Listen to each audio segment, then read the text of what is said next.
For our call to confession this morning, I'm going to read from 1 Peter chapter 3, verse 7. You husbands likewise live with your wives in an understanding way, as with a weaker vessel, since she is a woman, and grant her honor as a fellow heir of the grace of life, so that your prayers may not be hindered.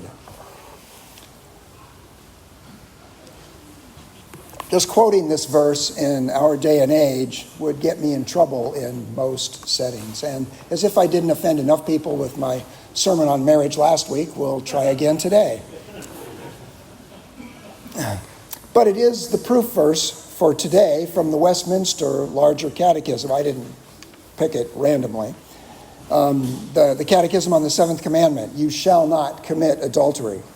The answer in question 138 of the Catechism as to what duties are required in the Seventh Commandment is this. The duties required in the Seventh Commandment are chastity in body, mind, affection, words, and behavior, and the preservation of it in ourselves and others, watchfulness over the eyes and all the senses, temperance, keeping of chaste company, modesty in apparel, marriage by those that have the gift of continence, that have not the gift of continence, conjugal love and cohabitation, diligent labor in our callings, shunning all occasions of uncleanness and resisting temptations thereunto.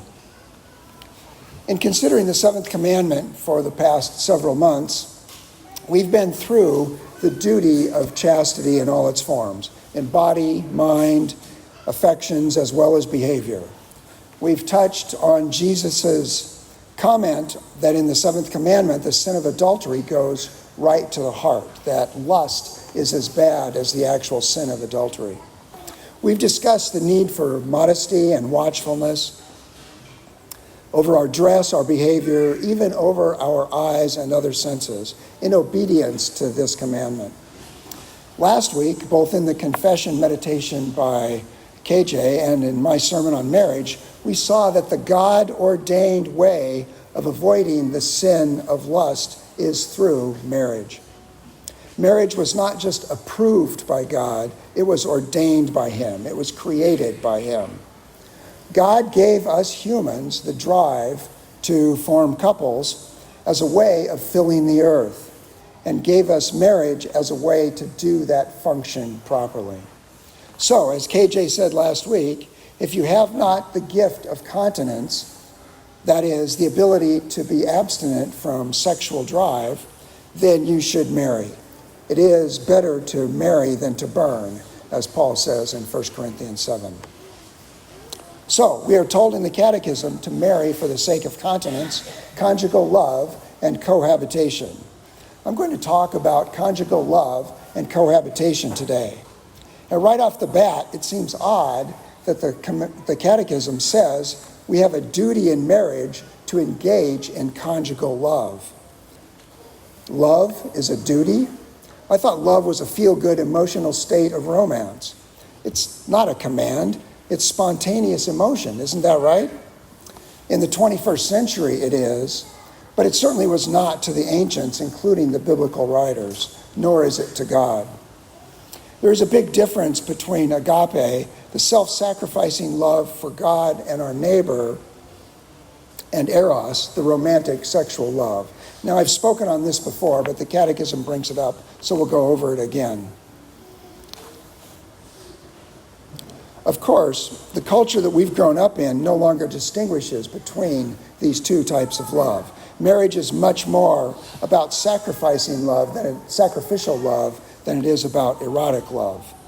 Which is not to say that romantic love, eros, ever dies completely in a married couple.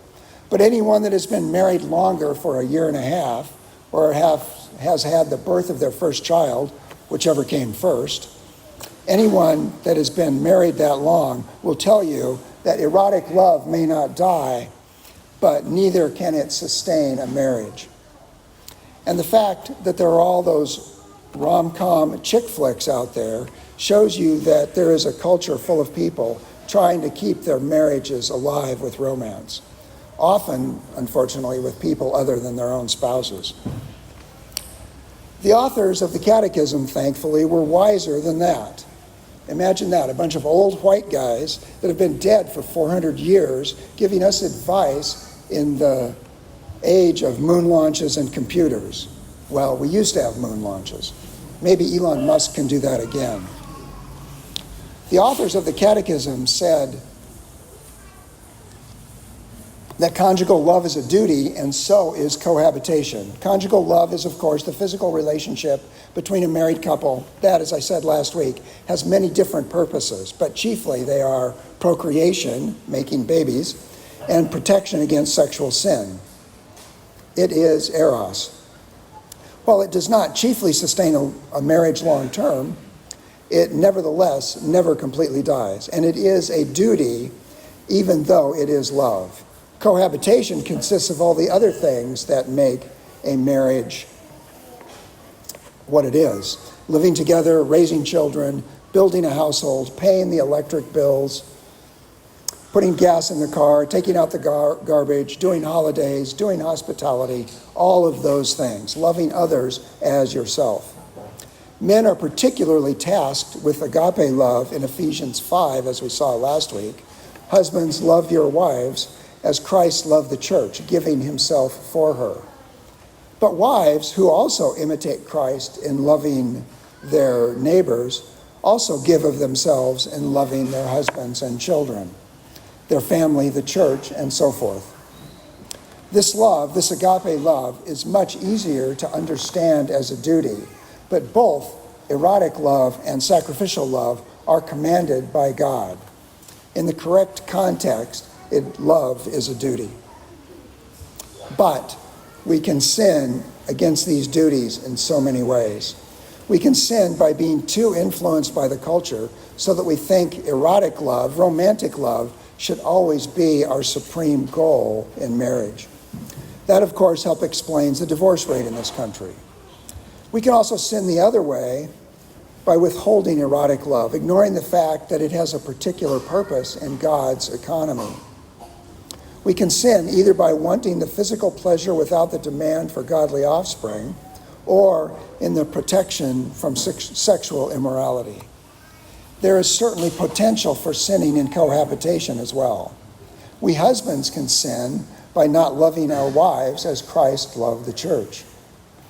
We can sin by either trampling over them. Remember what I said last week about women coming from man from his head, not from his head to rule over him, or from his feet to be trampled on by him. We husbands can also sin the other way, by wimping out and abdicating our responsibilities as head of the family, by neglecting our obligations to provide discipline, to provide sustenance, to provide protection. The wives can sin by disrespecting their husbands, either in front of other women. Please pray for my knucklehead husband, if you would. Or in public or family humiliation of their husband. Both husband and wife can sin by carrying out their disagreements in front of the children or in front of their extended families. All of this reminds us of our sin and the need to confess it before a just and holy God in order to worship him rightly. I therefore invite you to kneel with me as able, confessing your own sin privately, and then reciting the corporate prayer as printed in the bulletin.